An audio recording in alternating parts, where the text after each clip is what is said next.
વડનગરના પનોતા પુત્ર અને ભારતના વડાપ્રધાન નરેન્દ્ર મોદીના નેતૃત્વમાં પૂર્ણ થયેલા 12 વર્ષના સુશાસન અને વડાપ્રધાન તરીકેના 4399 દિવસના ઐતિહાસિક સેવાકાળની ઉજવણી વડનગર ખાતે ભવ્ય રીતે કરવામાં આવી હતી.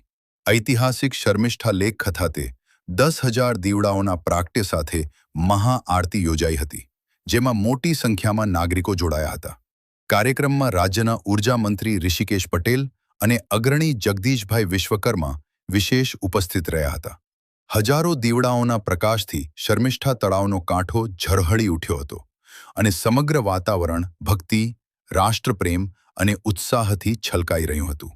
મહાઆરતી બાદ ભવ્ય વોટર લેસર એન્ડ સાઉન્ડ શોનું આયોજન કરવામાં આવ્યું હતું, જેને જોવા મોટી સંખ્યામાં લોકો ઉમટી પડ્યા હતા. આધુનિક ટેકનોલોજી અને સાંસ્કૃતિક રજૂઆતના સમન્વયથી યોજાયેલા આ શોએ ઉપસ્થિત લોકોને મંત્રમુગ્ધ કરી દીધા હતા.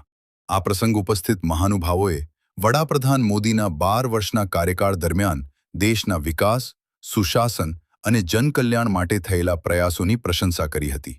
સાથે જ વિકસિત ભારતના સંકલ્પને સાકાર કરવા માટે સૌએ એકતાનો સંદેશ આપ્યો હતો.